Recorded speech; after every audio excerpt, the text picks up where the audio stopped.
Every parent's worst nightmare is losing their child, and every child's greatest fear is being abandoned and helpless. When Sheriff Luke Harris walked into Peterson's bakery that morning, he found both nightmares unfolding before his eyes. 8-year-old Lily Martinez sat behind the counter, her clothes dirty and her eyes filled with terror. Her mother had been missing for 3 days. What made the sheriff's blood run cold wasn't just her appearance. It was the desperate hand signal she gave him when she thought no one was looking. That simple gesture led him into his town's darkest secret. An underground network had been operating right under everyone's noses for years. One little girl's silent cry for help was about to expose an entire criminal operation. But here's what nobody saw coming. How deep did this conspiracy really go? And who else in their trusted community was involved? Before we jump back in, tell us where you're tuning in from, and if this story touches you, make sure you're subscribed, because tomorrow I've saved something extra special for you. The morning mist still clung to the rolling hills surrounding Millfield when Sheriff Luke Harris pulled his patrol car into the gravel parking lot of Peterson's bakery. At 58, Harris had seen enough in his 25 years of law enforcement to know when something wasn't right, and the feeling had been gnawing at him for the past 3 days.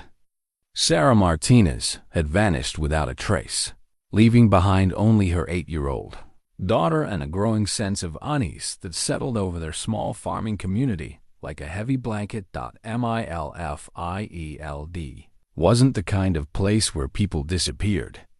With a population hovering just under 3,000, it was the type of town where everyone knew their neighbor's business, where the biggest scandal usually involved the annual pie contest or a heated debate over the high school football team's new uniforms. The town had been built around agriculture, with corn and soybean fields stretching as far as the eye could see, broken only by the occasional farmhouse or barn. Weathered by decades of harsh winters and humid summers, Harris had grown up here, left for college and a stint in the military, then returned home to find his calling in law enforcement. He'd married his high school sweetheart, raised 2 children who had since moved to bigger cities, and buried his wife, Ellen, 3 years ago after a brief but brutal battle with cancer. The job had become his anchor, his way of serving the community that had shaped him and given his life meaning. Peterson's bakery sat on Main Street, wedged between Murphy's Hardware and the post office in a brick building that had housed various businesses for over a century. Martha Peterson had taken over the bakery from her parents 30 years ago, and her cinnamon rolls had become legendary throughout the county. The warm, yeasty smell that drifted from the shop each morning was much a part of Millfield's identity as the grain elevator that dominated the skyline, or the Friday night lights at the high school stadium. As Harris pushed through the bakery's front door, the familiar brass bell announced his arrival with a cheerful jingle that seemed oddly out of place given the circumstances. The morning rush had ended, leaving the shop quiet except for the gentle hum of the display cases and the distant sound of Martha moving around in the kitchen. The mismatched tables and chairs that filled the small seating area bore the comfortable wear of countless conversations and community meetings. Local artwork adorned the walls, and a bulletin board near the register overflowed with notices for church socials, yard sales, and missing pet flyers. But it wasn't the familiar comfort of the bakery that caught Harris's attention. It was the small figure hunched behind the counter, partially hidden by the antique cash register that Martha refused to replace despite its tendency to stick on larger transactions. Lily Martinez looked smaller than her 8 years, her usually bright eyes now hollow and distant. Her dark hair, normally braided neatly by her mother each morning, hung in tangles around her face. The purple dress she wore, one Harris remembered Sarah buying for the start of the school year, was wrinkled and stained, as if she'd been sleeping in it. But it was her posture that broke the sheriff's heart. Shoulders curved inward, arms wrapped around her knees, as if she were trying to make herself invisible. "Morning, Martha," Harris called out, his voice gentle but carrying the authority. That came naturally after decades of dealing with crisis situations. "And good morning to you too, Lily." The child's head snapped up at the sound of her name, and for just a moment, Harris saw a flicker of something hope, perhaps, or recognition that someone cared enough to check on her. Martha Peterson emerged from the kitchen, flour dusting, her apron and worry lines etched deeper than usual around her eyes. At 64, Martha had the sturdy build of someone who'd spent a lifetime on her feet, but today she seemed to carry herself with unusual hesitation. "Sheriff Harris," Martha said, her voice carefully neutral.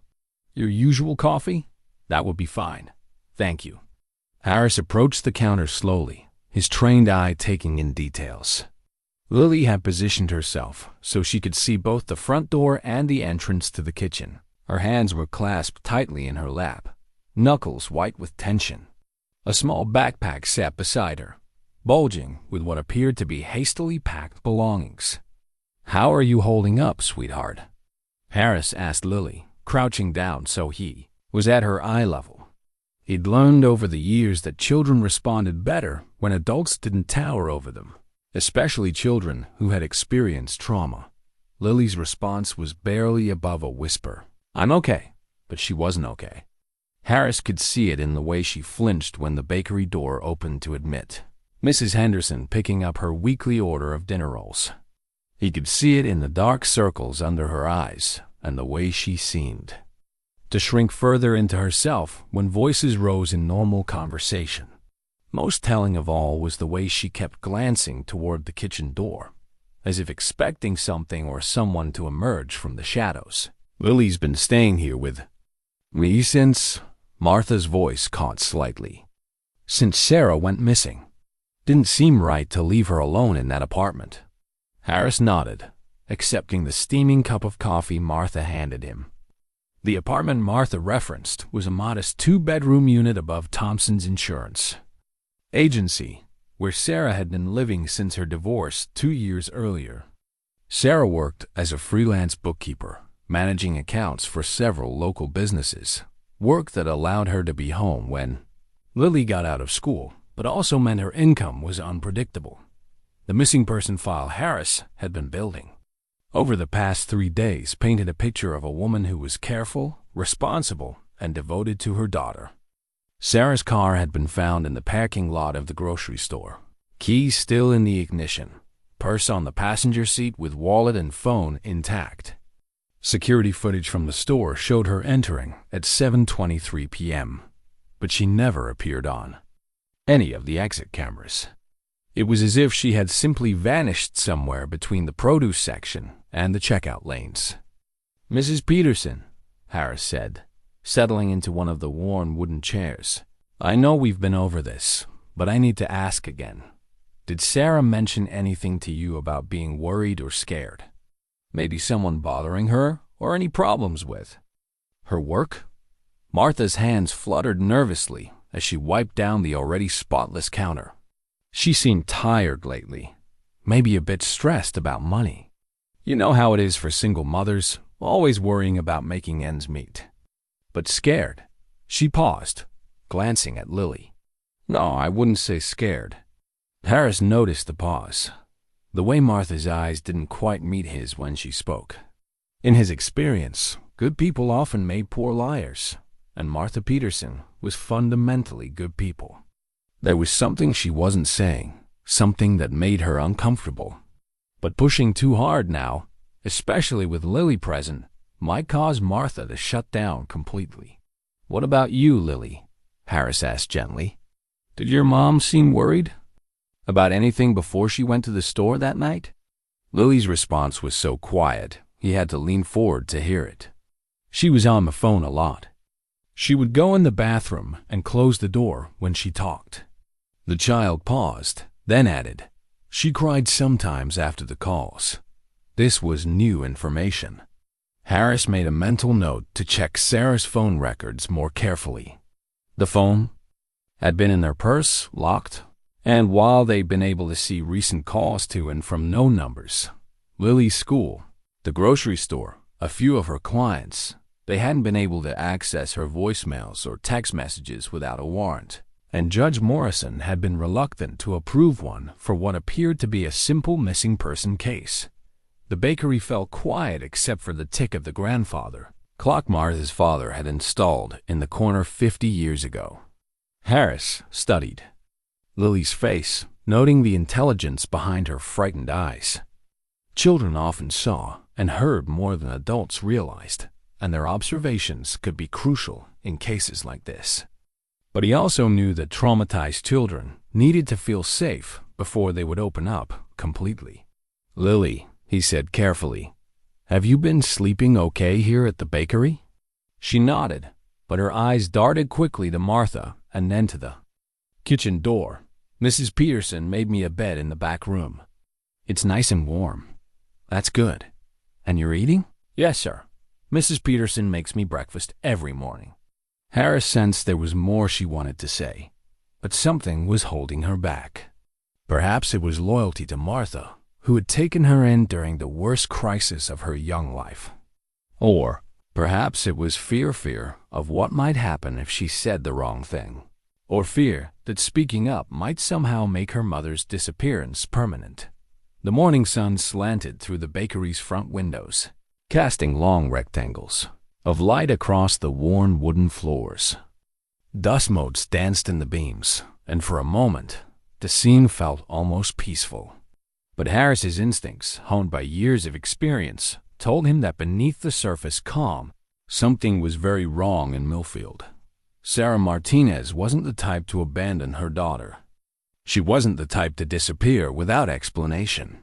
And Lily, despite her young age, was clearly struggling with more than just her mother's absence. There were layers to this story, secrets hiding in the spaces between what was said and what was left unsaid. As Harris finished his coffee and prepared to leave, he made a decision that would change everything. Instead of waiting for more evidence or for someone else to come forward with information, he would trust his instincts and dig deeper. He would find Sarah Martinez, and he would uncover whatever truth was lurking in the shadows of his peaceful small town. "I'll be checking in on you both regularly," he told Martha and Lily. "And Lily, if you ever need anything at all, you know where to find me, okay?" The little girl nodded, but as Harris turned to leave, he caught something in his peripheral vision that made him pause. Lily had moved her hand in what appeared to be a casual gesture, but Harris's trained eye recognized it immediately. She had traced the letters SOS against her thigh with her finger, the motion quick and subtle, but unmistakable to someone who knew what to look for.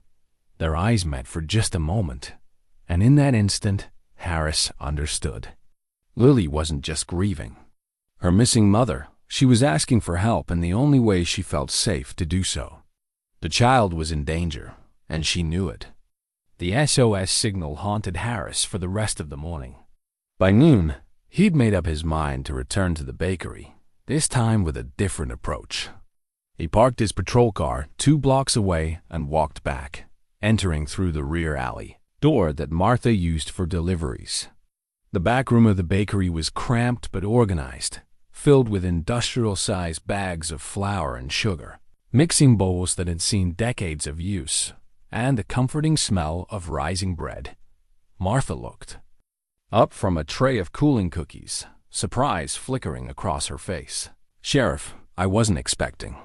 I need to speak with Lily alone," Harris said quietly. "Just for a few minutes." Something shifted in Martha's expression, fear, perhaps, or resignation. She nodded slowly and called out to the front of the store. "Lily, honey, could you come back here for a moment?" When Lily appeared in the doorway, Harris crouched down to her level once again. "Lily, I saw what you did earlier with your hand. The SOS. I need you to know that you're safe with me, and I need you to tell me what's really going on." The dam burst. Tears that had been held back for 3 days finally spilled over, and Lily's small body shook with suppressed sobs. Harris gently guided her to a chair and waited patiently as she struggled to find words for fears that seemed too big for an 8-year-old to carry. They took Mommy, she finally whispered. The bad men who come at night. What bad men, sweetheart? Can you tell me about them? Lily glanced nervously at Martha, who had grown very pale. Mrs. Peterson said, I shouldn't talk about the nighttime people. She said it would make things worse. Harris felt a chill run down his spine. Martha, what is she talking about? Martha Peterson, the woman who had baked birthday cakes for half the town and never missed a church service, suddenly looked much older than her 64 years.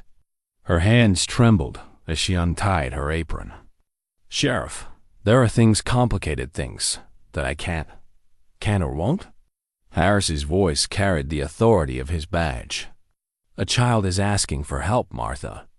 A woman is missing. Whatever's going on here, it stops now. Lily tugged on Harris's sleeve, drawing his attention back to her. I wrote it down, she said in a voice so quiet he had to strain to hear. All of it, in my secret book.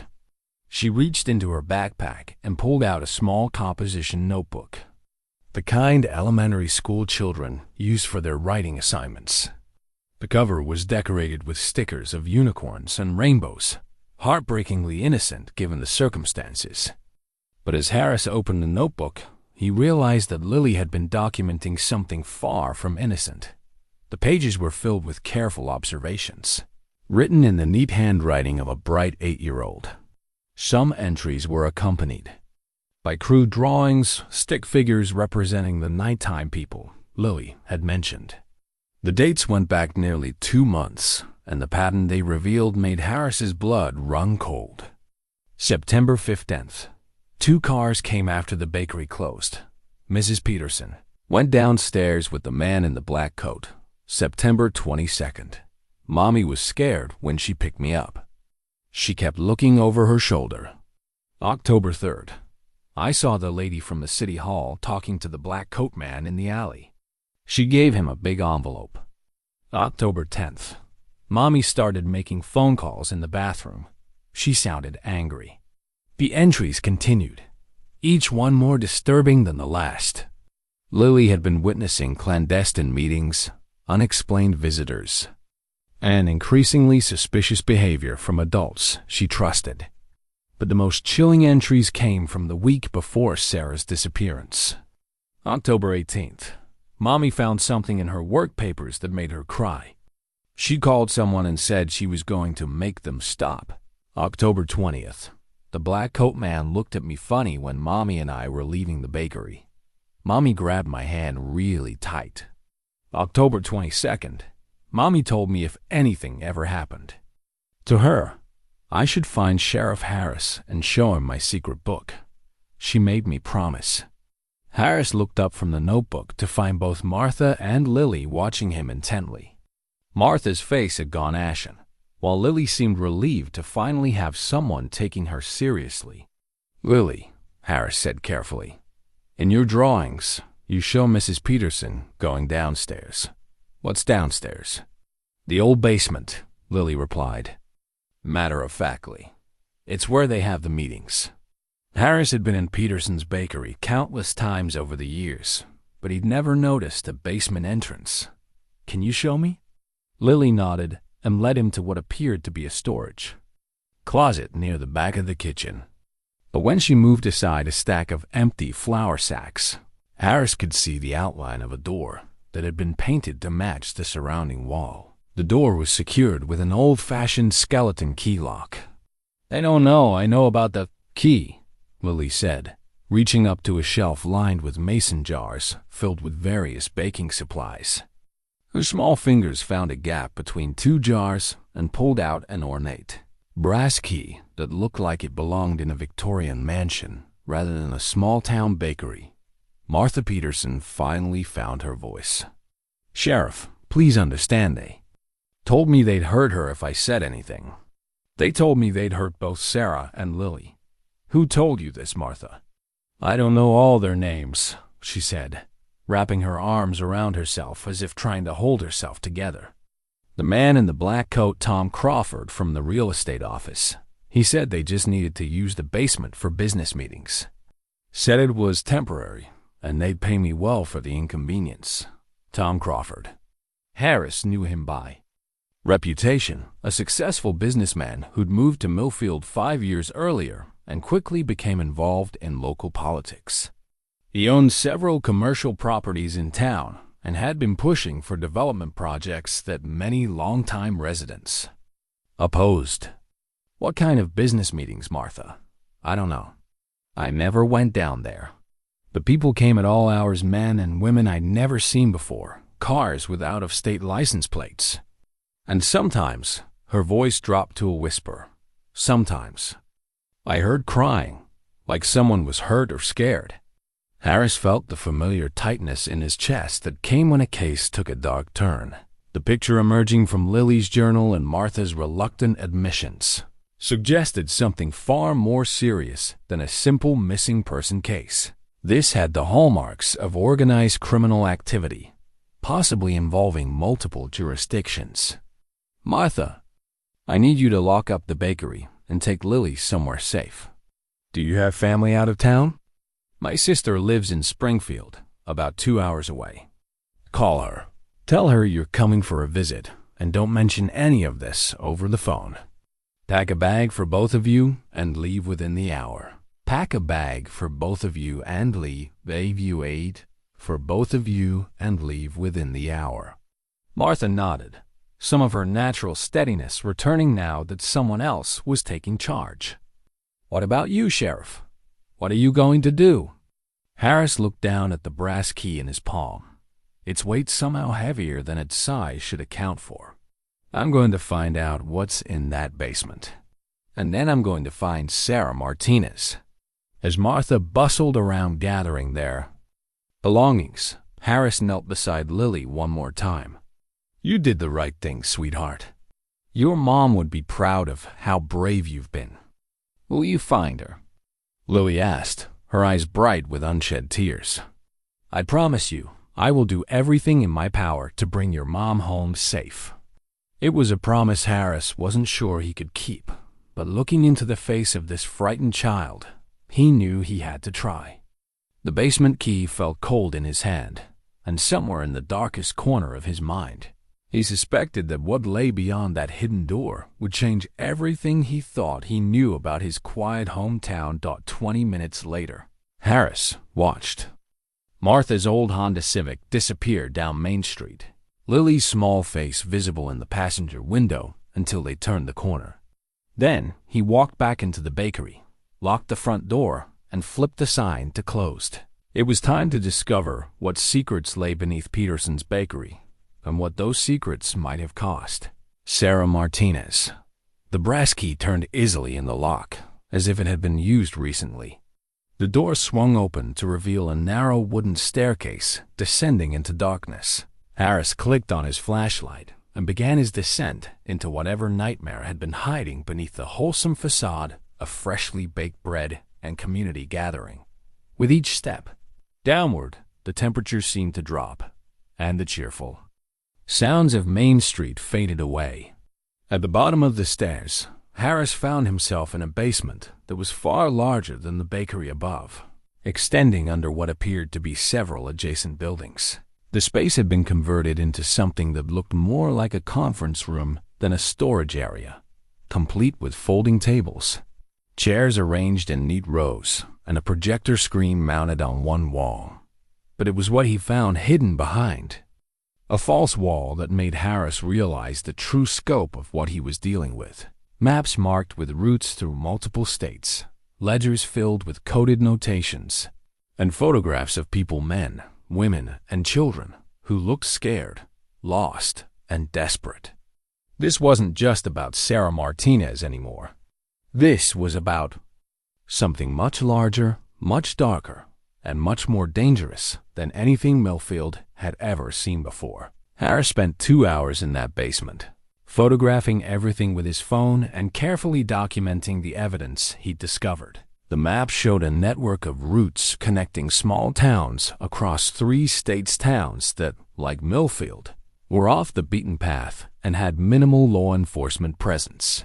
The ledgers contained what appeared to be financial transactions, with coded references that suggested the movement of people rather than goods. Most disturbing were the photographs.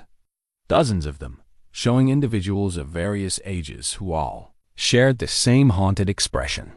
Some appeared to be surveillance photos taken without the subject's knowledge. Others looked more formal, almost like identification pictures. Harris recognized none of the faces, but the implications were clear. This was evidence of human trafficking on a scale he'd never imagined docked by late afternoon. Harris knew he couldn't handle this alone, but he also knew he couldn't trust anyone in the local system until he understood how deep the corruption ran. Instead, he made a call to Deputy Emma Chun, a 32-year-old officer who joined his department 6 months earlier after transferring from the state police. Chun was sharp, thorough, and most importantly, she was new enough to Millfield that she couldn't have been compromised by whatever network was operating beneath their noses. They met at Harris's house, a modest 2-story home on Elm Street that he'd shared with his wife for 23 years. The living room still bore traces of Ellen's influenced family photographs on the mantelpiece, her favorite reading chair by the window, quilts she'd made draped over the sofa. But it also reflected Harris's more solitary existence since her death. Stacks of law enforcement journals on the coffee table, a gun safe in the corner, and the organized efficiency of someone who lived alone. "Emma," Harris said, as he poured 2 cups of coffee in the kitchen, "what I'm about to show you is going to change everything about this case. Before I do, I need to know, have you noticed anything unusual about the department lately? Any conversations that stopped when you entered a room? Any cases that seemed to be handled differently than normal procedure would dictate?" Chun settled into a chair at Harris's kitchen table, her expression thoughtful. "Actually, yes. When Sarah Martinez was first reported missing, Captain Morrison seemed oddly reluctant to treat it as anything more than a domestic situation. He kept suggesting that maybe she'd run off with a boyfriend or had a breakdown from the stress of single motherhood. What else? The state police offered to bring in additional resources for the search, but Morrison turned them down, said we could handle it ourselves and that outside involvement would just complicate things for a small community matter. Harris felt his suspicions crystallizing.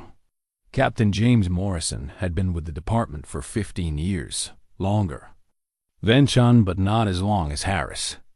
He'd been passed over for the sheriff position when Harris was elected, but had seemed to accept the decision with good grace. Now Harris wondered if that appearance of acceptance had masked deeper resentments or vulnerabilities. "Emma, I'm going to show you evidence that suggests Sarah Martinez stumbled onto something much bigger than a local crime. But once you see this, there's no going back. You'll be as much at risk as I am."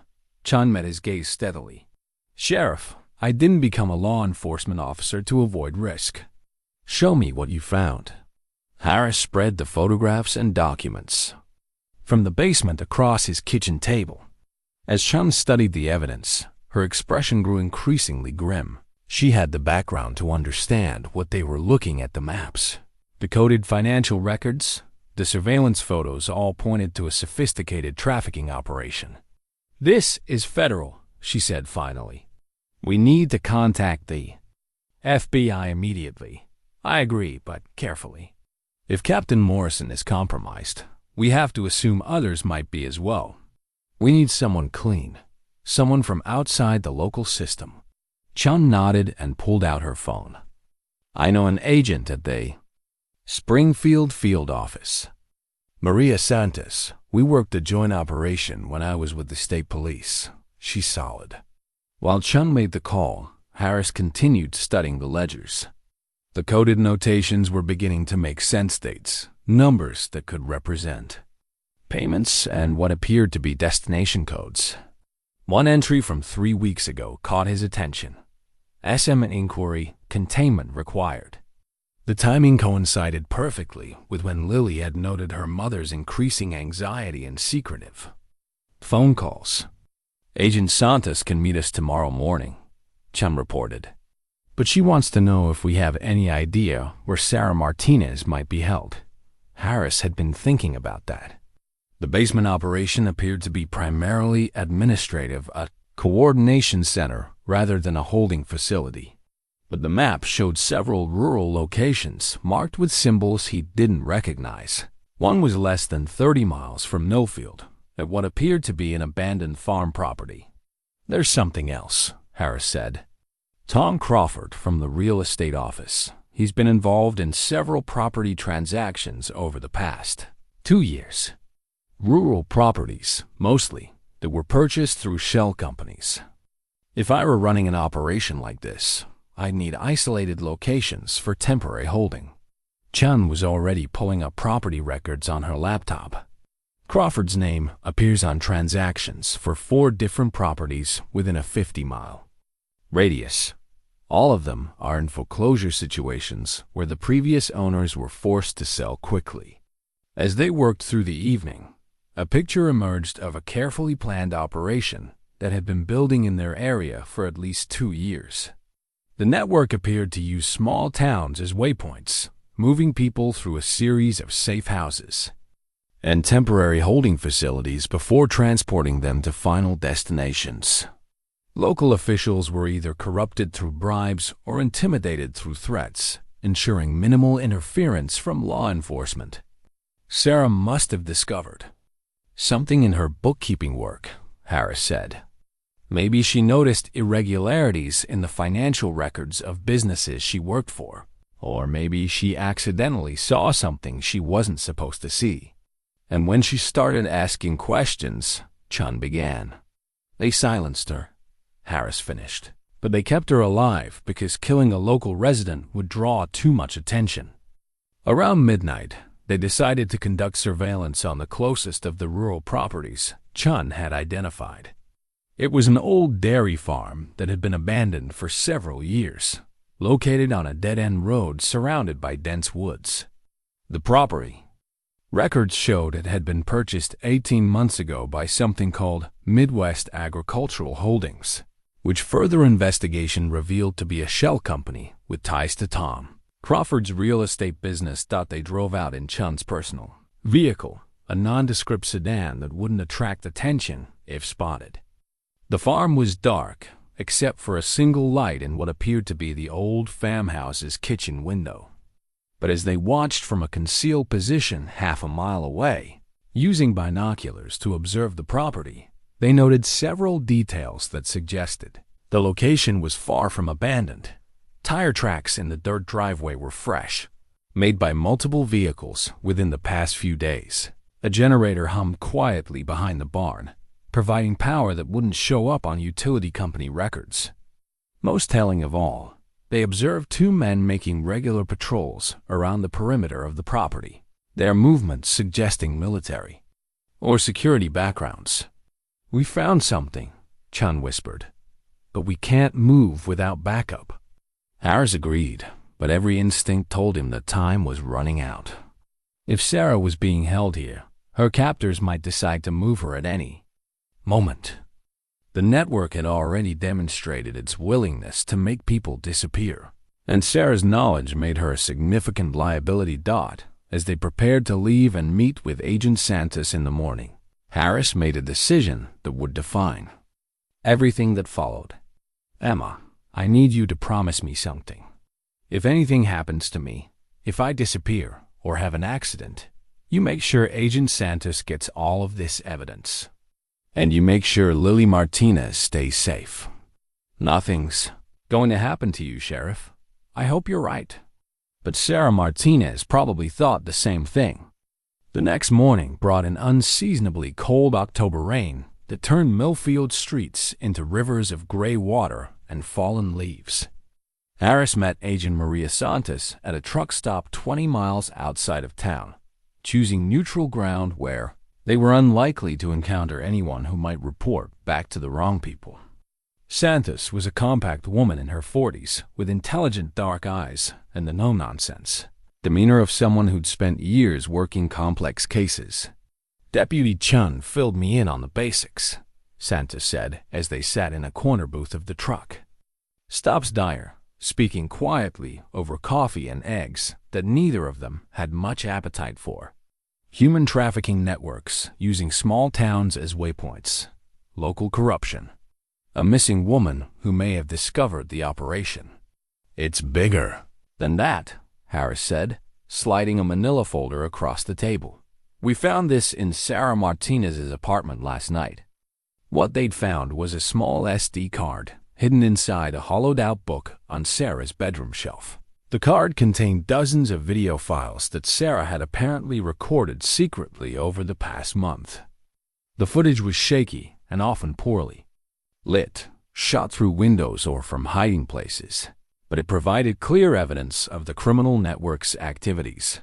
The first video showed Tom Crawford meeting with a woman Harris recognized as Janet Willis, a member of the city council. They were exchanging what appeared to be documents and cash in the parking lot behind the bank. The timestamp showed the meeting had taken place just 2 weeks before Sarah's disappearance. Subsequent videos revealed a pattern of coordination between local officials and outside operatives. Sarah had documented license plate numbers, faces, and conversations that painted a picture of systematic corruption. In one particularly damaging clip, Captain Morrison could be seen accepting a thick envelope from a man in an expensive suit, whom none of them recognized. "Your police captain is compromised," Santos said after reviewing the footage. "We'll need to bring in federal marshals for the actual arrests." "There's more," Harris said, connecting his phone to show Santos the photographs he'd taken in the bakery's basement. Sarah documented everything, but she made one mistake. She got too close. In her final video, she's planning to confront Crawford directly. She thought she could force him to shut down the operation by threatening to expose everything. The last video on the SD card was heartbreaking to watch. Sarah, sitting in her apartment late at night, speaking directly to the camera, with tears in her eyes. "If something happens to me," she said, "I want Lily to know that I tried to do the right thing. I couldn't let them keep hurting people." Sheriff Harris, if you're watching this, the evidence you need is in Lily's book. She's smarter than anyone realizes, and she's been keeping track of everything. Santos closed the laptop and leaned back. In the booth, "We have enough evidence to bring down this entire network, but we need to move fast. If they suspect Sarah recorded them, they'll kill her," Harris finished.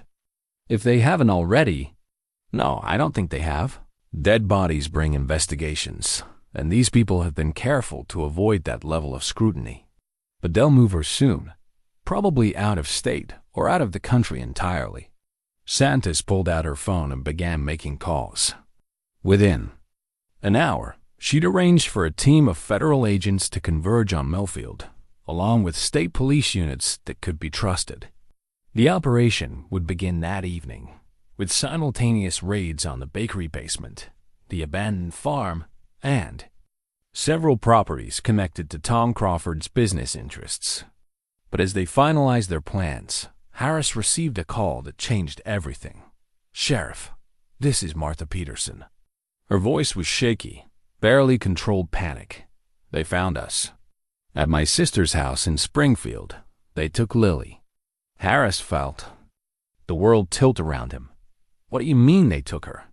"Men came to the door about an hour ago. Said they were police, showed badges. My sister let them in, and they said Lily was needed for questioning about her mother's case. But something felt wrong, Sheriff. These weren't your people. Where are you now, Martha?" "At the Springfield police station. They said they don't have any record of officers picking up Lily for questioning." "Sheriff, I think I made a terrible mistake."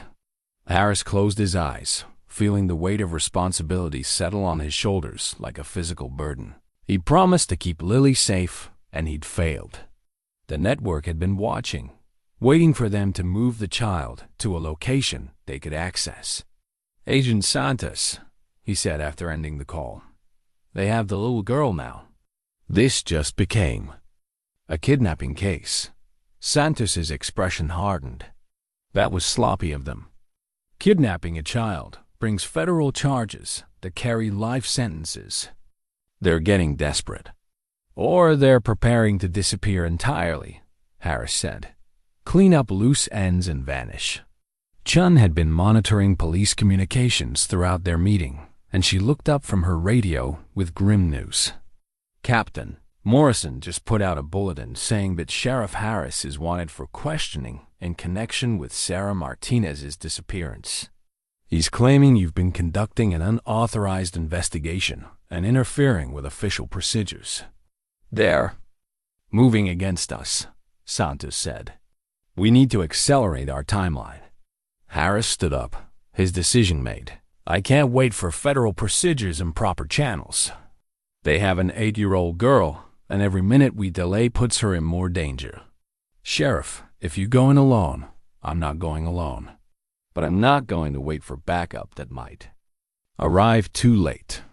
Santos studied his face and saw the determination there, the look of a man who'd made peace with whatever consequences might follow. What do you need from me? Give me 2 hours before you move with the federal team. That's enough time for me to get to the farm and attempt a rescue. If I'm not back by then, assume I'm compromised and proceed with the full operation. Chun stood up as well. I'm going with you. Emma, this isn't your fight. The hell it isn't. That little girl trusted us to protect her, and we failed. I'm not abandoning her now. Santos made a quick decision. Take this, she said, handing Harris a small communication device. It's a federal emergency beacon. If you activate it, every law enforcement agency within 50 miles will converge on your location. But once you use it, there's no going back. This becomes a federal incident with all the publicity that entails. Harris pocketed the device and shook Santos's hand. If we don't make it out, make sure Tom Crawford and everyone involved in this network pays for what they've done. The drive back to Millfield was tense. Both officers lost in their own thoughts about what lay ahead. The rain had intensified, turning the rural roads treacherous and providing cover for their movements. As they passed the town limits, Harris felt a pang of sadness for the community he'd served for so many years. After today, Millfield would never be the same. The illusion of safety and innocence would be shattered forever. They stopped at Harris's house long enough to gather additional equipment: bulletproof vests, night vision scopes, and emergency medical supplies. Harris also retrieved a photograph of Lily that Sarah had given him during one of their early conversations about the missing person case. The picture showed Lily laughing on a playground swing, her face bright with the unshadowed joy that childhood should bring. Harris tucked the photo into his vest pocket, a reminder of what they were fighting for as they prepared to leave for the abandoned farm. Chun voiced the concern they were both thinking. Sheriff, what if we're wrong? What if she's not there? Then we keep looking until we find her, Harris replied. But my gut tells me they're using that farm as their primary holding facility. It's isolated, easily defended, and close enough to Millfield for quick transport. The abandoned farm looked different in the gray afternoon light, more ominous somehow than it had during their nighttime surveillance. The windows of the farmhouse were boarded up except for the one where they'd seen light the previous evening. The barn showed signs of recent repair work, with new metal roofing and reinforced doors that suggested it was being used for purposes other than agriculture. Harris and Chun positioned themselves at the edge of the tree line, using binoculars to study the property for signs of activity. They counted at least 3 vehicles: a black SUV with tinted windows, a panel van that could be used for transporting people, and a pickup truck parked near the barn. 2 guards were visible, making regular patrols around the perimeter with the disciplined movements of trained security personnel. Military or private security, Chun whispered. These aren't local thugs. They're professionals. Harris nodded, already formulating a plan. The property's isolation worked both for and against them. While it meant they could approach without being seen by passing traffic, it also meant that if shooting started, No one would hear the gunfire to call for help. "We need to create a distraction," Harris said. "Something that draws at least one of the guards away from the main building." They spent the next 30 minutes studying the layout and timing the guards' movements. The pattern was predictable. Every 20 minutes, one guard would check the barn while the other maintained watch on the farmhouse. It was during this rotation that they would have their best chance to approach unseen dot as the sun began to set, painting the sky in shades of gray and orange that reminded Harris of the autumn evenings he'd shared with Ellen. He made a silent promise to his late wife. He would bring Lily home safely, no matter what it cost him personally. Some things were worth any sacrifice, and protecting an innocent child was certainly one of them. The approach to the farmhouse required every skill Harris had learned in 25 years of law enforcement, plus the patience he'd developed during his military service decades earlier, moving through the dense undergrowth that surrounded the property. He and Chun had to avoid not only the roving guards, but also motion sensors they'd spotted mounted on trees around the perimeter. This was no amateur operation. The security measures spoke of professional planning and significant financial resources.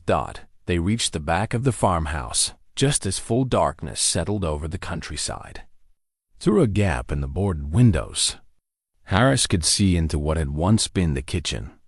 The room had been converted into a command center of sorts, with multiple computer monitors, radio equipment, and wall-mounted maps similar to what he'd found in the bakery basement. Two men in expensive suits were studying documents at a folding table, their conversation too quiet to overhear, but their body language suggesting urgency. Chun tapped Harris's shoulder and pointed toward the barn.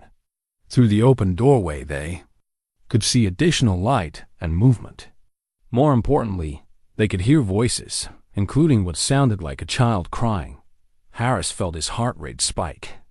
Every instinct told him to charge toward that barn immediately, but his training held him back. A reckless rescue attempt would likely get both him and Lily killed. They needed more information about the layout, the number of hostiles, and exactly where the prisoners were being held. Using hand signals, Chun indicated she would circle around to observe the barn from the other side, while Harris maintained watch on the farmhouse. They synchronized their watches and agreed to meet back at their current position in 15 minutes as Chen disappeared into the darkness. Harris focused on the conversation taking place in the farmhouse kitchen. The men had moved closer to the window, and fragments of their discussion drifted through the gaps in the boards. Federal interest now. Move them tonight. Too much heat. One of the men was Tom Crawford. Harris recognized his voice from various town meetings over the years. The other speaker was unfamiliar, with a slight accent that might have been Eastern European. Their conversation suggested that the network was aware of the federal investigation and preparing to evacuate the site. Harris's radio earpiece crackled softly with Chun's voice. "I count 4 adults in the barn, plus at least 3 children. The Martinez girl is here, but she's not alone. There appeared to be other victims." The scope of the situation was becoming clear. This wasn't just about rescuing Lily. There were other lives at stake. But Harris also knew that their window of opportunity was closing rapidly. If the network was planning to move their prisoners tonight, any delay could result in the victims disappearing forever into a system designed to make people vanish. "Chun, fall back to the rendezvous point. We need to call in federal backup." But, even as he said it, Harris knew they might not have time for backup. Through the farmhouse window, he could see Crawford and his companion preparing to leave. Crawford was stuffing documents into a briefcase while the other man was speaking rapidly into a cell phone. "Yes, sir, within the hour clean sweep." The phrase clean sweep sent a chill through Harris. In his experience, it usually meant eliminating evidence, and in cases like this, that evidence included witnesses. Harris made a command decision. That would define the rest of the night. He activated the federal emergency beacon Santos had given him. then immediately switched to the local emergency frequency. "This is Sheriff Luke Harris requesting immediate backup at the Old Brennan Farm on County Road 47.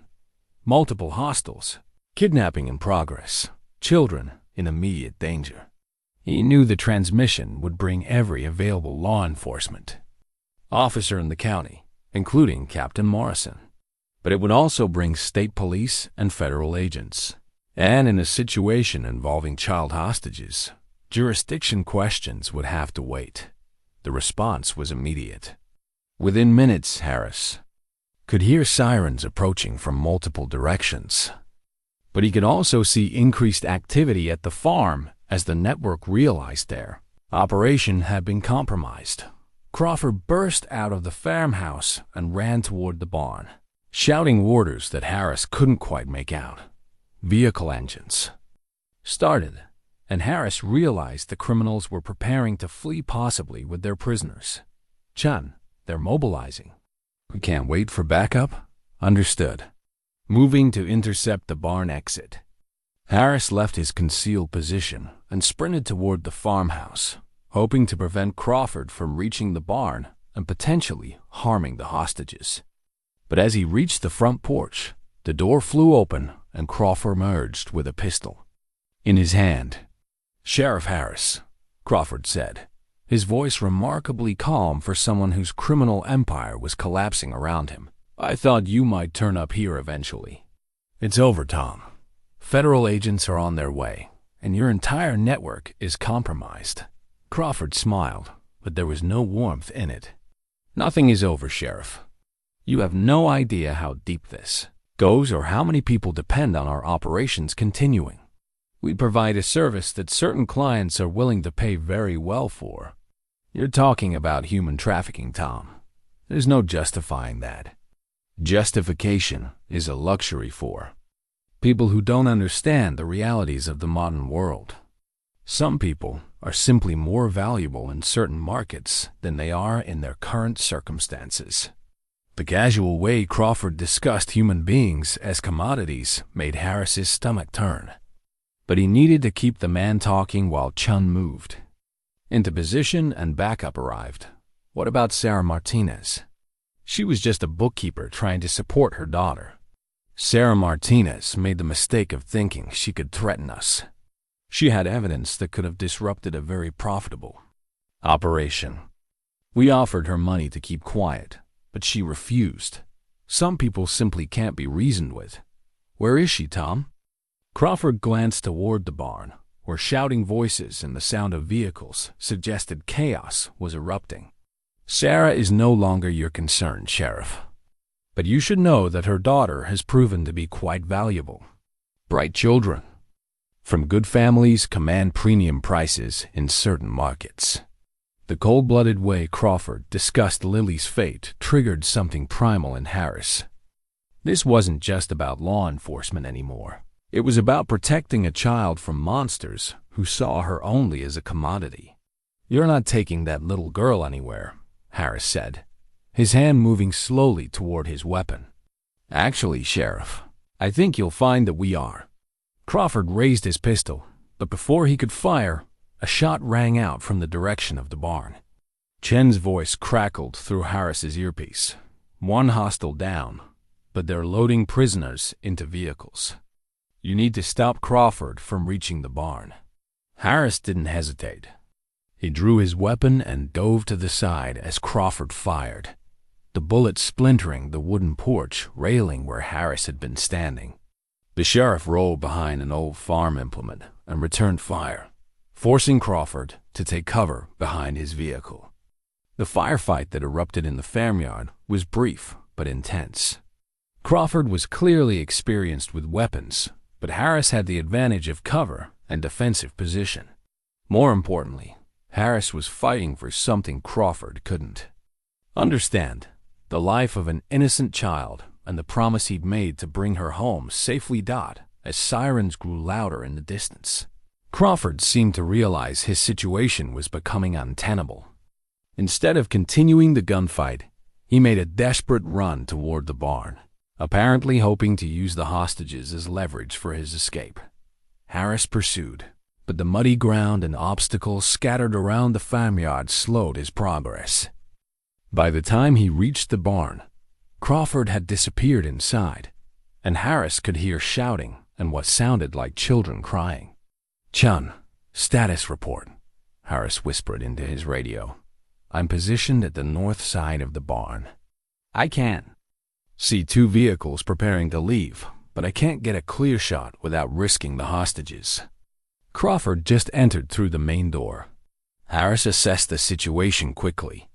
The barn was large enough to hide multiple vehicles and had several exits. If the network succeeded in loading their prisoners and escaping, the victims would likely disappear forever into an international trafficking system. But a direct assault could result in hostages being killed. Through a gap in the barn siding, Harris could see into the structure's interior. What he saw made his blood boil. 3 children, including Lily, were huddled together near a black SUV, their hands bound and terror written across their faces. 2 adult women, who appeared to be Sarah Martinez and another victim, were being forced toward a panel van by armed men. Crawford was speaking rapidly to someone on a cell phone, his agitation obvious even from a distance. The conversation seemed to be about evacuation procedures and cleanup protocols. Harris caught fragments that suggested the network was preparing to abandon not just this location, but their entire regional operation. Burn everything, no traces, eliminate the liability. The phrase eliminate the liability could only mean one thing. The network was preparing to kill the witnesses to prevent them from testifying. Harris realized that rescue was no longer just urgent. It was a matter of life and death. For everyone in that barn, the sound of approaching vehicles indicated that backup was finally arriving. Harris could see headlights through the trees as multiple law enforcement units converged on the farm. But he also noticed increased urgency among the criminals inside the barn. They were running out of time, and desperate people often made deadly decisions. "Sheriff Harris," Crawford's voice called out from inside the barn. "I know you're out there. Let's discuss this situation like reasonable men." Harris positioned himself behind a water trough where he could see into the barn while remaining protected. "There's nothing to discuss, Tom. Release the hostages and surrender." "I'm afraid it's not that simple. You see, these people have seen too much, know too much. They represent what business schools call unacceptable risk exposure. If you hurt any of those children, you'll what, Sheriff? Arrest me? I think we both know that's no longer a viable option for either of us." Harris could see Crawford clearly now. The man had positioned himself behind Sarah Martinez, using her as a human shield while keeping his weapon trained on the children. The other criminals in the barn were loading equipment and documents into vehicles, suggesting they were still planning to escape despite the approaching law enforcement. "Tom, this doesn't have to end with anyone else getting hurt. You can still walk away from this. Walk away?" Crawford laughed, but there was hysteria underlying the sound. "Sheriff, you destroyed a $20 million operation tonight. There are people very powerful, very unforgiving people who invested heavily in our network. Walking away is no longer an option for me, regardless of what happens here." Harris realized Crawford was telling the truth. The man had become as much a prisoner of the criminal organization as his victims were. But that didn't make him any less dangerous. If anything, it made him more desperate and unpredictable. The first backup units were arriving at the farm's entrance, their flashing lights visible through the barn's open doors. Harris could hear commands being shouted and vehicles positioning themselves to surround the building. But he also noticed that Crawford's men were accelerating their preparations to leave. "Chun," Harris whispered into his radio, "federal units are arriving. We need to delay their departure until the professionals can take over. I'm moving to block the north exit. But Sheriff, there's something else. I found Sarah Martinez's cell phone hidden in the farmhouse. She left a recording that explains everything. Even in the midst of the crisis, Harris felt a surge of hope. If Sarah had documented the network's operations before her capture, it would provide the evidence needed to bring down the entire organization, not just the local players. What kind of recording? Names, places, financial details, the whole structure of the operation. She recorded it as insurance in case something happened to her. Sheriff, this evidence could bring down trafficking networks in 6 states. Harris felt pieces of a larger puzzle clicking into place. Sarah Martinez hadn't just stumbled onto a local criminal operation. She'd uncovered part of a massive interstate network that had been operating under law enforcement's radar for years.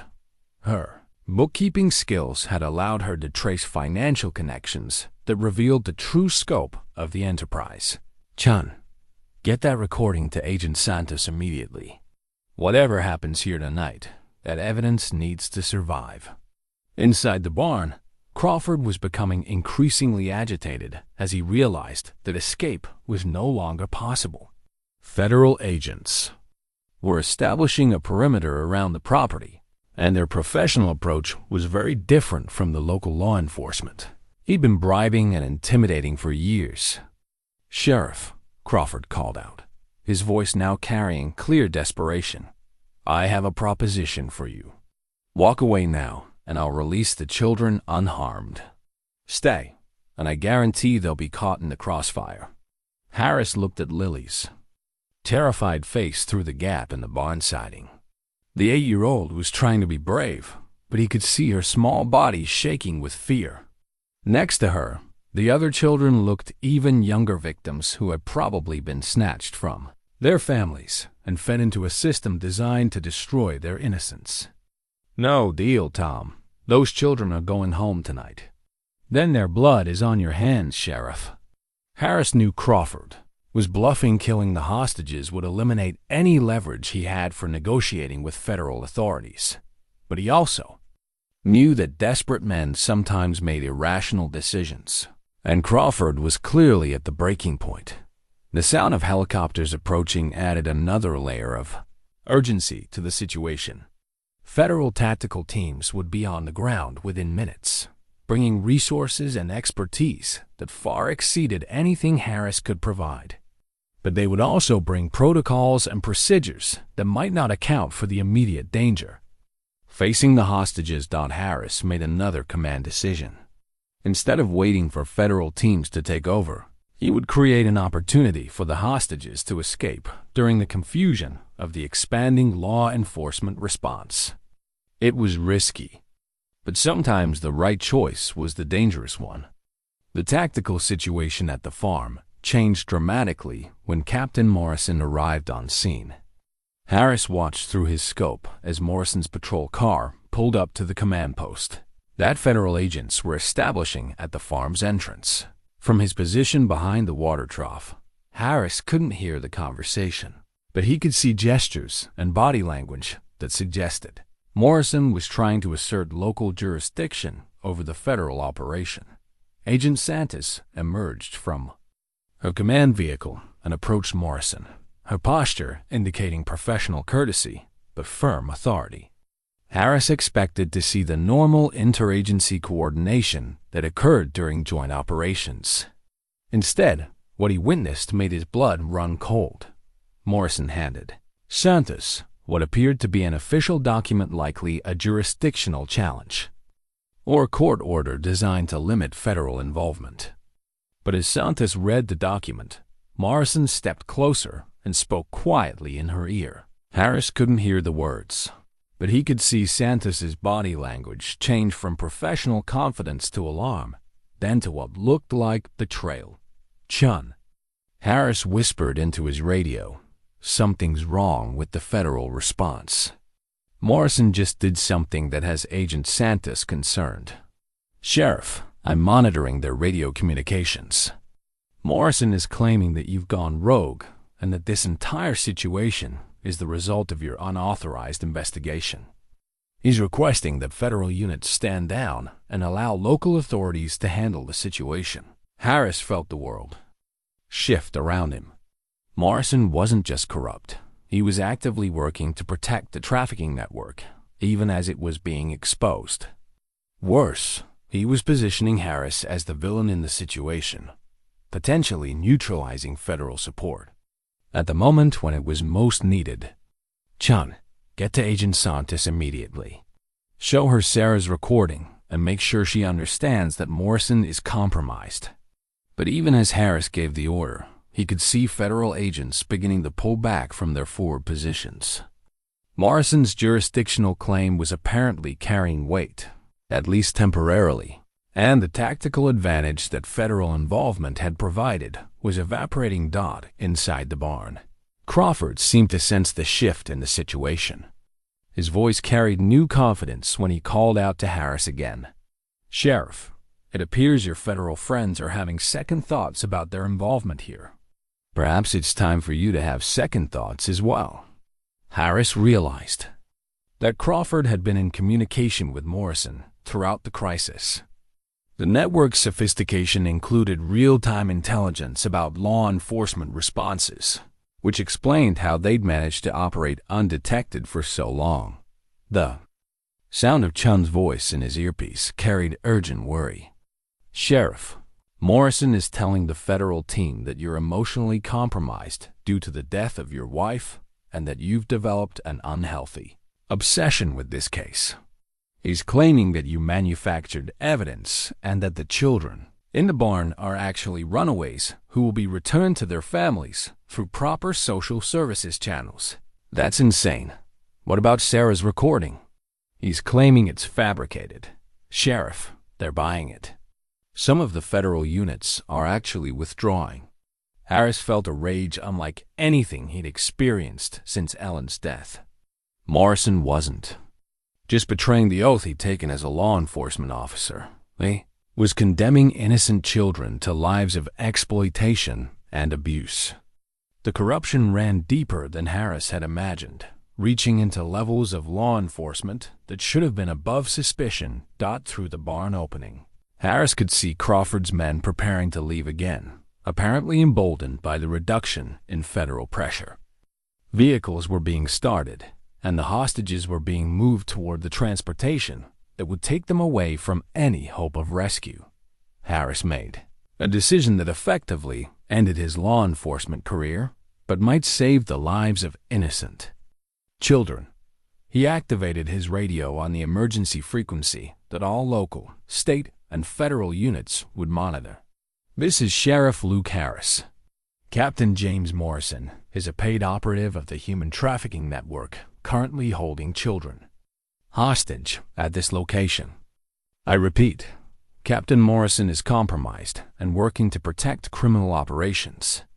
I am declaring this a federal emergency under the child protection statutes. Any law enforcement officer who allows these vehicles to leave this property is complicit in human trafficking." The transmission created immediate chaos on the radio frequencies as multiple agencies tried to sort out conflicting commands and jurisdictional claims. But it also had the effect Harris intended. Federal agents who had been withdrawing stopped their retreat and began moving back toward forward positions. Morrison's voice came over the radio, professionally calm, but carrying an undertone of desperation.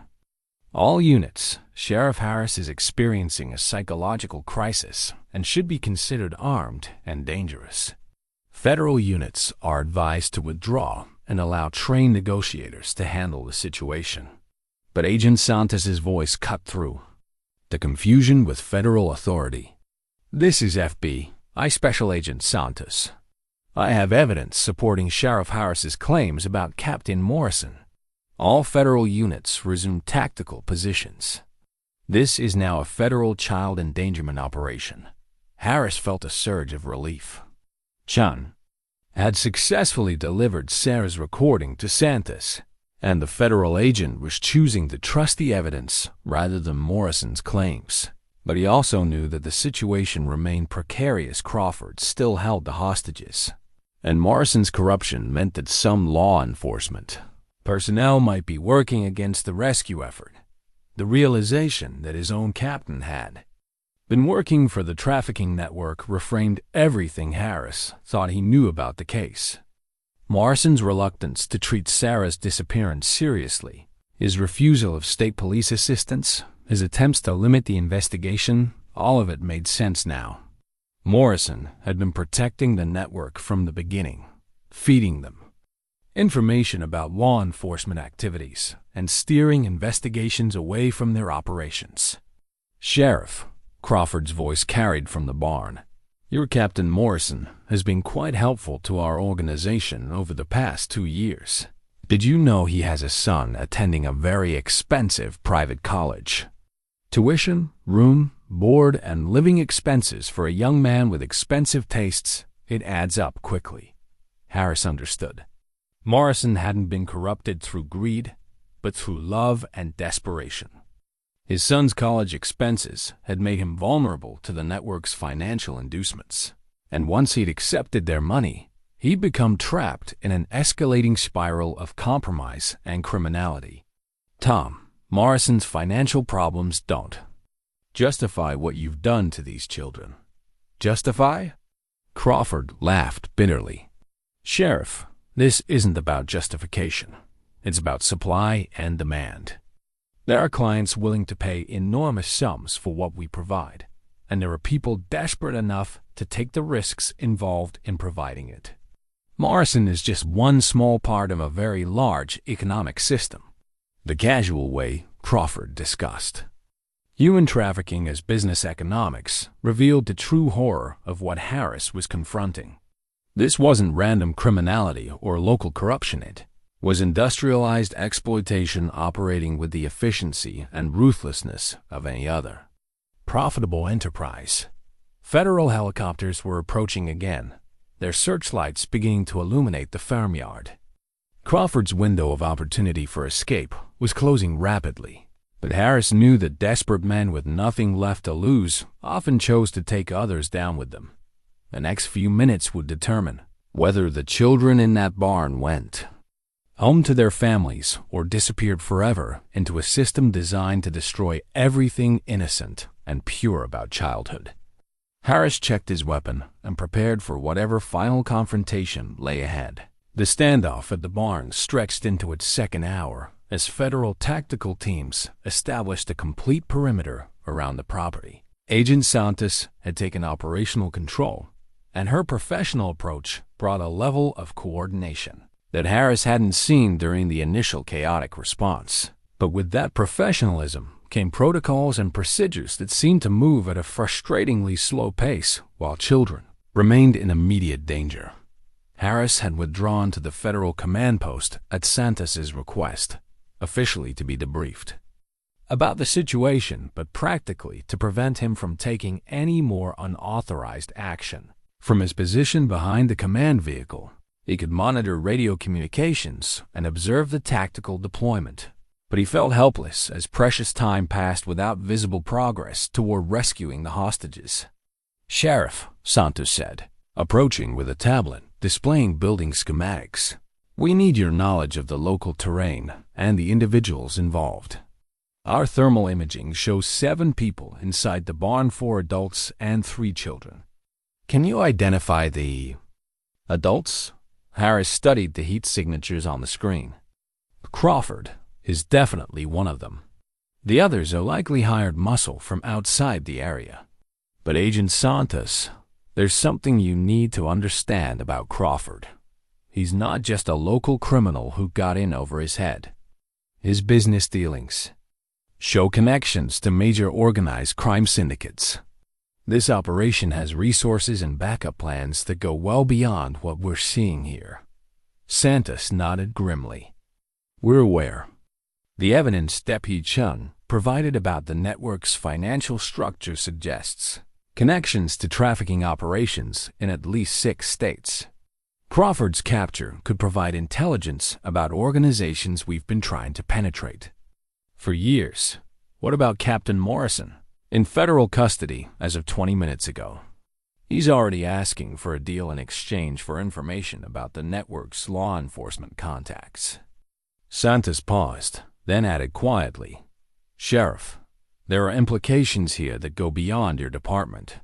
Morrison had connections to officers in multiple jurisdictions. This investigation is going to expose corruption at levels we haven't seen before. The weight of what they'd uncovered was staggering. Harris had started the day thinking he was investigating a simple missing person case, and he was ending it in the middle of a federal operation against an interstate criminal network. But despite the broader implications, his focus remained on the immediate crisis. 3 children were still in that barn, still at the mercy of armed criminals who had nothing left to lose. "Agent Santos, what's the tactical plan?" Those children had been terrorized for hours, and Crawford is becoming increasingly unstable. Santos activated her radio and spoke to the tactical team leader. "Unit Commander, status report on entry options." The response was professionally crisp, but not encouraging. "Agent Santos, the subjects have positioned themselves to provide overlapping fields of fire on all potential entry points. They've also blocked the main doors with vehicles, creating obstacles that would slow any assault. Current assessment is that a direct entry would likely result in hostage casualties." Harris felt frustration building. Federal tactical teams were superbly trained and equipped, but their cautious approach reflected protocols designed to minimize risks in situations where time wasn't critical. This situation was different. Every minute of delay increased the psychological trauma to the children and provided Crawford with more opportunities to implement whatever escape plan he might have. "There's another way into that barn," Harris said suddenly. When this property was an active dairy farm, they installed underground feed tunnels connecting the barn to the silo. If those tunnels are still accessible, they might provide an entry route that Crawford's team hasn't considered. Santos immediately called for building engineers and structural specialists to assess the possibility. Within 30 minutes, they'd confirmed that the tunnel system was intact and could accommodate personnel, but accessing it would require entering the old silo, which was located within the perimeter Crawford's men were watching. The tactical complexity was increasing, but Harris could see Santos weighing options that might break the stalemate. More importantly, radio intercepts suggested that Crawford was receiving communications from outside sources, possibly network controllers who were pressuring him to eliminate the evidence and escape. Agent Santos, the communications specialist, reported, "We're tracking multiple encrypted phone calls to Crawford's location. Someone is coordinating with him, possibly arranging extraction or cleanup services." Harris realized that Crawford's confidence wasn't just bravado. He was receiving support from the broader network, which meant the situation could escalate beyond a simple hostage crisis to something resembling a military operation. "They're planning something," Harris said. "Crawford isn't just stalling for time. He's waiting for reinforcements or an extraction team."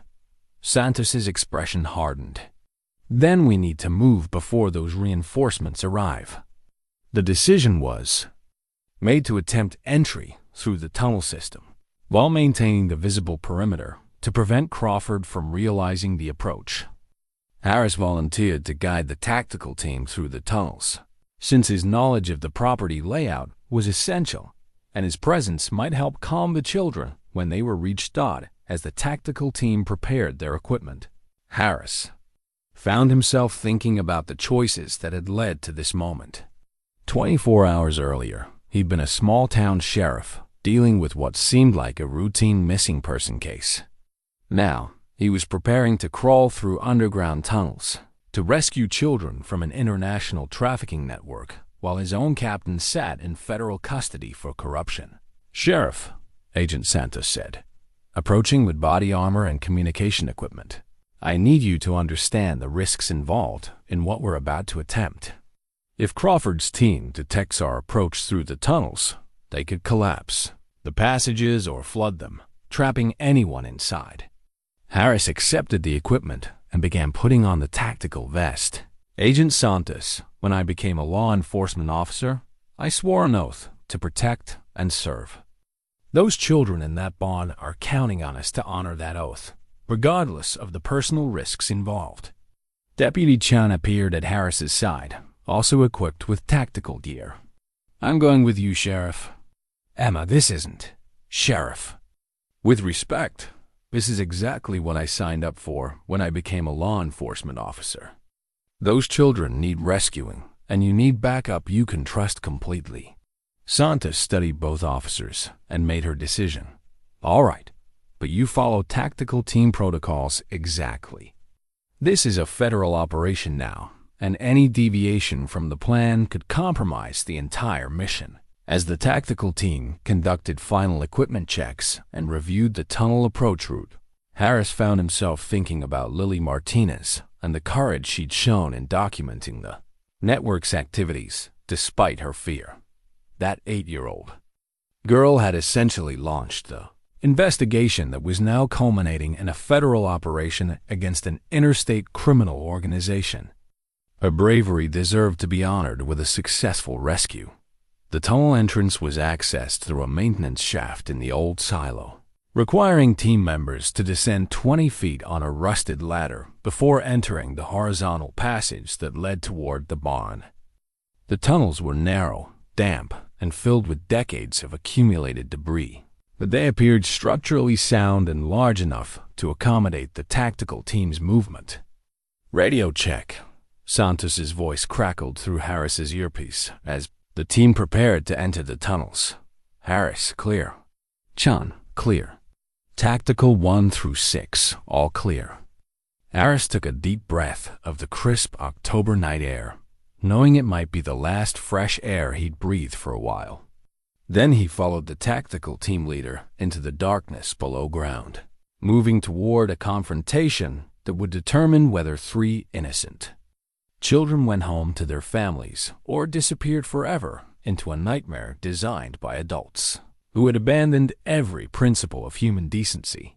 The tunnel was darker than anything Harris had experienced since his military service, and the weight of the earth above created a claustrophobic sense of isolation from the outside world.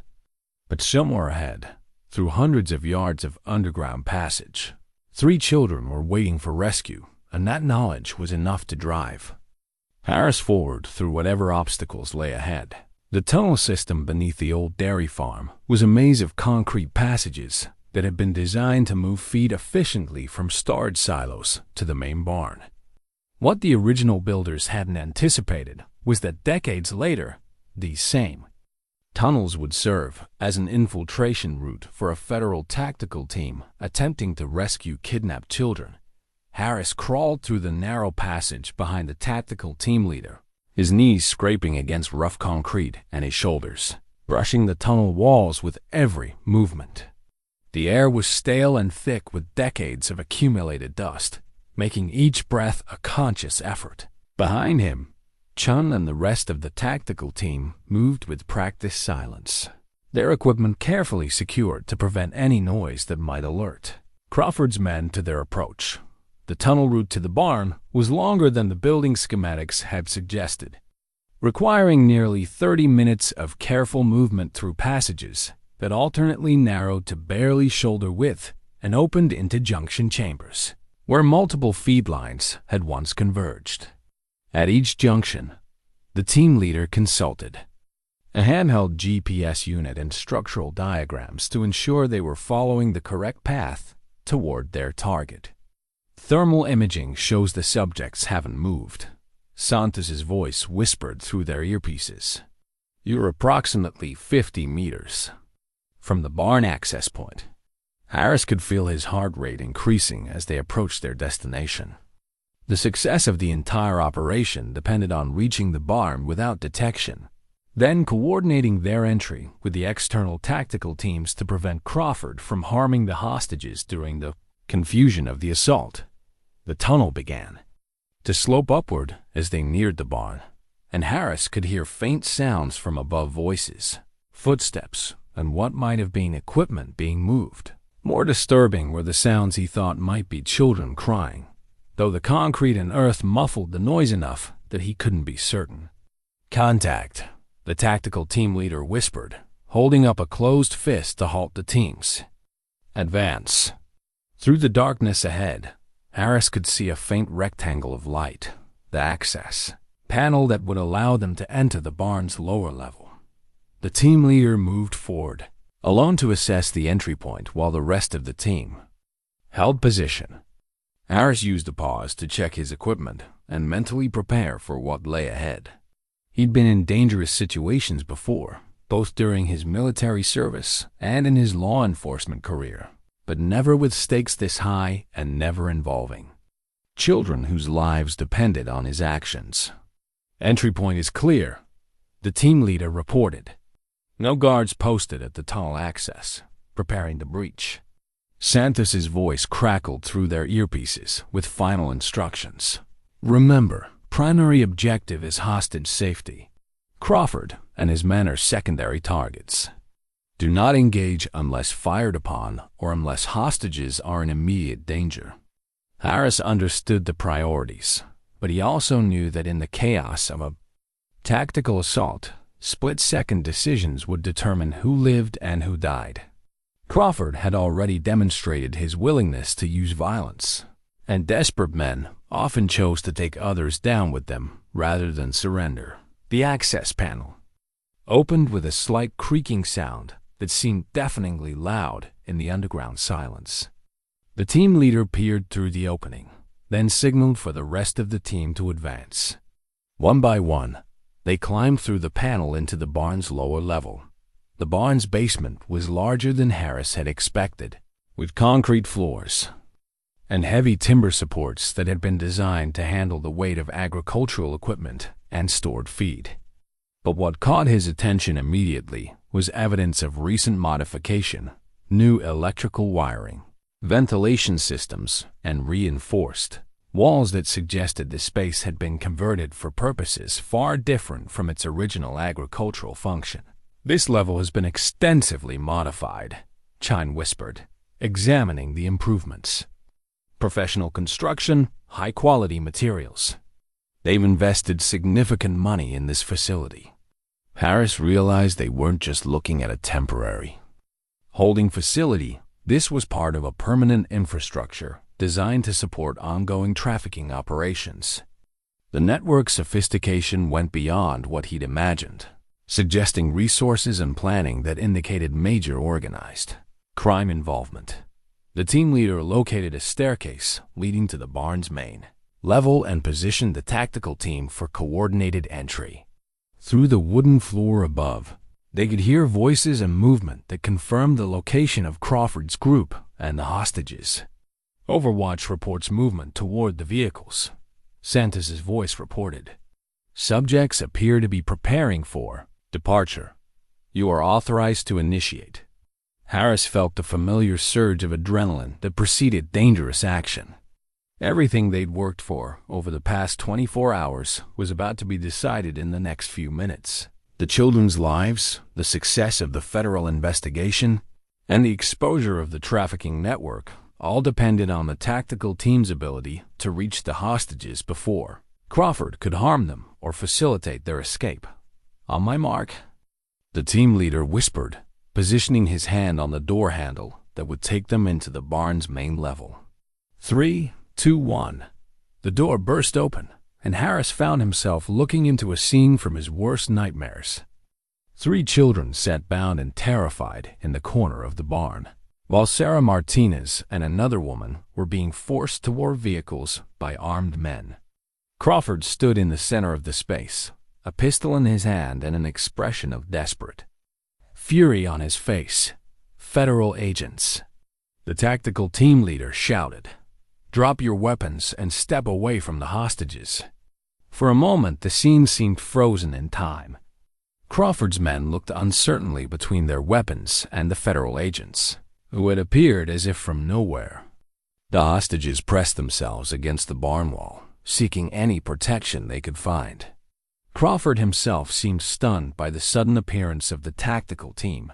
Then chaos erupted. Crawford raised his weapon toward the children, apparently deciding that if he couldn't escape with them, he would at least deny them to the authorities. Harris didn't hesitate. He fired 3 rapid shots that dropped Crawford. Before the man could complete his deadly intent, the gunfire triggered immediate action from Crawford's men, who began shooting at the tactical team while trying to use the vehicles as cover. Harris threw himself toward the children, shielding them with his body as bullets splintered the wooden walls around them. "Lily," he called out, recognizing the little girl who had started this entire investigation with her desperate SOS signal. "Stay down, sweetheart. We're here to take you home." Chun had reached Sarah Martinez and the other woman, cutting their restraints while providing covering fire against Crawford's remaining men. The tactical team was systematically neutralizing the armed criminals, but the confined space of the barn made every shot dangerous with hostages present. Harris found a small bracelet on Sarah's wrist, a makeshift signaling device she'd apparently created from torn fabric and wire. She'd been using it to tap against metal surfaces, creating faint sounds that might alert rescuers to her exact location within the building. Even as a prisoner, Sarah had been fighting for her life and her daughter's safety. The firefight in the barn lasted less than 3 minutes, but those minutes contained a lifetime of terror and violence that would haunt everyone present for years to come. Harris maintained his protective position over the children while the tactical team systematically eliminated the remaining threats. Crawford's men, despite their professional training, were outmatched by federal agents who had trained specifically for hostage rescue operations. When the shooting stopped, the sudden silence felt almost as shocking as the gunfire had been. Harris slowly raised his head to assess the situation, keeping his body positioned to shield the children from whatever additional horrors the barn might contain. "Clear," the tactical team leader called out. "All subjects neutralized. Requesting medical support for hostages." Harris turned his attention to the children, his heart breaking at what he saw. Lily Martinez looked much smaller than her 8 years, her clothes dirty and torn, her eyes wide with shock but still holding the intelligence and courage that had made her SOS signal possible. The other 2 children, a boy who appeared to be about 10 and a girl who couldn't have been more than 6, clung to each other with the desperate intensity of survivors who had endured unimaginable trauma. "Lily," Harris said gently, removing his tactical helmet so she could see his face clearly. "It's Sheriff Harris. You're safe now, sweetheart. We're going to take you to your mom." The little girl's composure finally broke, and she burst into tears that seemed to come from the depths of her soul. Harris gathered her into his arms, feeling her small body shake with relief and residual terror. Over her shoulder, he could see Chun helping Sarah Martinez to her feet. Sarah looked like she'd aged years in the few days since her disappearance. Her face was bruised, her clothes torn, and her eyes held the hollow look of someone who had seen the worst of human nature. But when she saw Lily in Harris's arms, strength seemed to flow back into her. "Lily," Sarah called out, her voice breaking with emotion. "Oh, my baby, I'm so sorry. I'm so sorry they scared you." The reunion between mother and daughter was almost too emotional for Harris to watch. Lily launched herself from his arms into her mother's embrace, and both of them dissolved into tears of relief and love. For a moment, the barn's violence and horror seemed to recede before the power of that maternal bond. But Harris's professional instincts kept him focused on the broader situation. Crawford was dead, but his men had been carrying sophisticated communication equipment that suggested coordination with outside forces. The network's response to this operation could involve additional threats to the witnesses and law enforcement personnel involved. "Agent Santos," Harris spoke into his radio, "we need immediate protective custody for all hostages and full forensic processing of this site." Crawford's communications equipment suggests broader network involvement. Santos's response was immediate. "Understood. Medical teams are entering now, and we have federal marshals standing by for witness protection protocols." As medical personnel entered the barn to assess the hostages, Harris helped Chun document the evidence they discovered.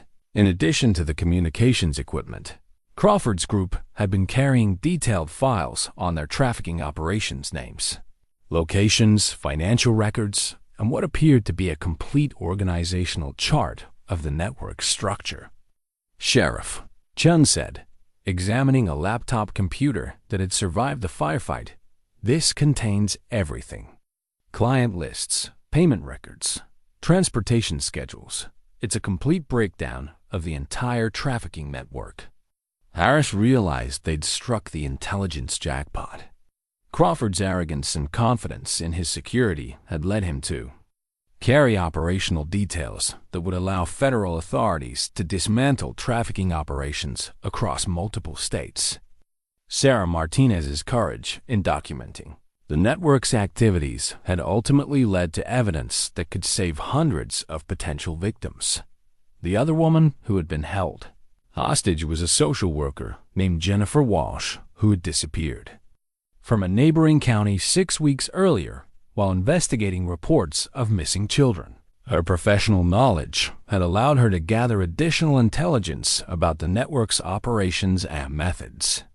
"They were planning to move us tonight," Walsh told Agent Santos as medical personnel checked her for injuries.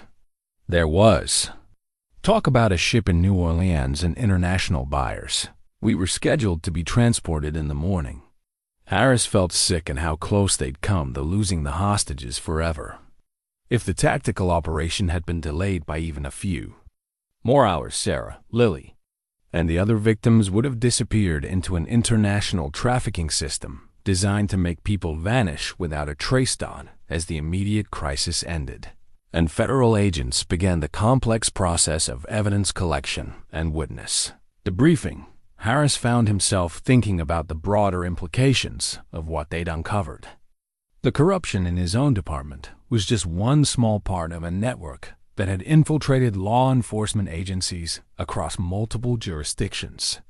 "Sheriff," Agent Santos approached with a tablet displaying preliminary analysis of the seized communications equipment. "We've identified contact information for network operatives in 12 states and 3 countries. This investigation is going to expand far beyond anything we initially imagined." Harris nodded, but his attention remained focused on Lily Martinez, who was still clinging to her mother as medical personnel gently examined them both. That little girl's courage in giving him the SOS signal had not only saved her own life and her mother's, it had potentially saved hundreds of other victims who would have fallen prey to the network's operations. The final piece of evidence that sealed the case came from Crawford's phone, which contained recordings of conversations with clients, suppliers, and corrupted officials. The network had been so confident in their security that they documented their own criminal activities in detail, providing federal prosecutors with evidence that would support decades of prison sentences for everyone involved. As federal agents secured the crime scene and prepared to transport the rescued hostages to medical facilities, Harris realized that his career in local law enforcement was probably over. The corruption scandal would require extensive federal oversight of his department, and the publicity surrounding the case would make it impossible for him to continue in his current role. But watching Lily Martinez smile for the first time in days as medical personnel confirmed she was physically unharmed, Harris knew that some things were worth any personal sacrifice. Protecting innocent children from predators was the most important work any law enforcement officer could do, regardless of the cost to their own career or reputation. 6 months after the rescue at the abandoned farm, Millfield had settled into a new normal that bore little resemblance to the quiet agricultural community it had been before. The federal investigation had revealed corruption that reached into city government, local businesses, and law enforcement agencies across 3 counties. But from that painful exposure had come a stronger, more vigilant community that was determined never again to let predators operate in the shadows. Sheriff Luke Harris stood in the morning sunshine outside the new Millfield Community Center, watching as children played on equipment that had been donated by families from across the state. After news of the trafficking network had spread, the center itself had been built on land donated by Tom Crawford's estate, a bitter irony that the property once used to facilitate human trafficking now served as a safe haven for children and families. Harris was no longer sheriff. The corruption scandal had required a complete restructuring of local law enforcement, with federal oversight and new personnel brought in from outside agencies. But Harris had found a new purpose as director of the Regional Human Trafficking Task Force, a position that allowed him to coordinate anti-trafficking efforts across multiple states and train law enforcement officers to recognize the signs of trafficking operations. "Uncle Luke," a familiar voice called out, and Harris turned to see Lily Martinez running toward him across the playground.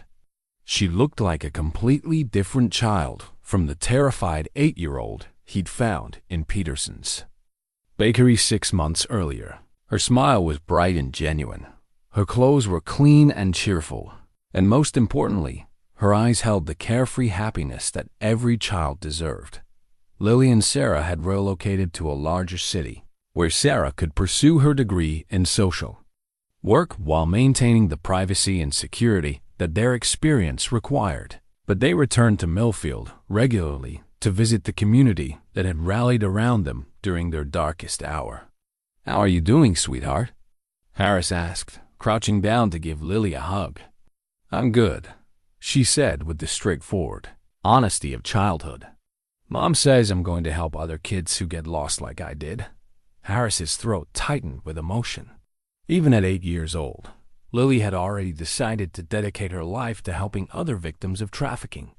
Her resilience and courage continued to inspire everyone who met her. Sarah Martinez approached from the community center, where she'd been meeting with other trafficking survivors as part of a support group that met monthly. The months of recovery had been difficult, involving therapy, legal proceedings, and the challenge of rebuilding a life that had been shattered by violence and exploitation. But Sarah had emerged stronger, with a sense of purpose that drove her advocacy work on behalf of other victims. Director Harris," Sarah said with a smile that acknowledged their shared joke about his title change. "Thank you for meeting us here today." "Thank you for coming back," Harris replied. "It means a lot to the community to see how well you're both doing." They walked together toward a small memorial garden that had been established on the grounds of the community center. The garden honored not only the victims of the trafficking network, but all children who had suffered from exploitation and abuse. At its center stood a simple stone marker with an inscription that Lily had helped choose: "For every child's right to safety, love, and hope." The memorial had been Martha Peterson's idea. The elderly baker had struggled with guilt over her forced participation in the network's activities, even though everyone understood she'd been a victim of coercion rather than a willing participant. Her work on the memorial and her support of trafficking survivors had become her way of healing and giving back to the community that had forgiven her. Martha emerged from the community center kitchen, where she'd been preparing refreshments for the monthly support group meeting. At 70, she moved more slowly than she had before the trauma of her experience, but her spirit remained unbroken. "Lily, dear," Martha called out, "I made your favorite cookies for today's meeting." The relationship between Martha and Lily had been crucial to both of their healing processes. Lily's forgiveness and understanding had helped Martha overcome her guilt, while Martha's grandmother-like care had provided Lily with stability during the most difficult period of her recovery. Deputy Emma Chun, now promoted to acting sheriff, pending the completion of federal oversight requirements, joined the group as they gathered around the memorial garden. Chun had become something of a local hero for her role in exposing the trafficking network, and her appointment as sheriff had been universally supported by the community. "The federal task force report came in today," Chung reported to Harris. "The intelligence from Crawford's network has led to arrests in 43 cities and the rescue of over 200 victims. The financial network has been completely dismantled. Harris felt a deep sense of satisfaction at the news. Sarah's courage in documenting the network's activities and Lily's bravery in asking for help had ultimately led to the rescue of hundreds of other victims and the destruction of a criminal organization that had operated for years. Agent Maria Santos arrived for the memorial service that was held monthly to honor victims and celebrate survivors. Santos had been promoted to head the FBI's Human Trafficking Division, a position that allowed her to coordinate national efforts against trafficking networks. Director Harris, Santos said, approaching with a folder of documents, I wanted to personally deliver the final report on the Millfield network. The investigation is officially complete, and the last of the prosecutions have concluded. The final statistics were staggering. 47 individuals have been convicted on federal trafficking charges, with sentences ranging from 15 years to life in prison. The network's financial assets had been seized and used to establish victim support programs across the region. Most importantly, every identified victim had been located and provided with the support services necessary for recovery and reintegration. But the numbers, impressive as they were, didn't capture the human impact of what had begun with one little girl's desperate SOS signal in a small-town bakery. Lives had been saved, families had been reunited, and a community had learned that vigilance and courage were the best defenses against those who would exploit the innocent dot. As the memorial service began, Harris reflected on the lessons of the past 6 months. Evil could hide behind familiar faces and trusted institutions, but it could not ultimately triumph over the combined efforts of good people who refused to look away from suffering. Lily Martinez had started as a victim, but she had become a symbol of hope and resilience that inspired everyone who heard her story. Her courage in that moment of desperate fear had not only saved her own life, but had lit a beacon that guided hundreds of other victims to safety. Standing in the garden dedicated to protecting children's innocence, surrounded by a community that had been tested and emerged stronger, Harris knew that some victories were worth any sacrifice. The work would continue. There would always be predators who sought to exploit the vulnerable, but there would also always be people willing to stand against them.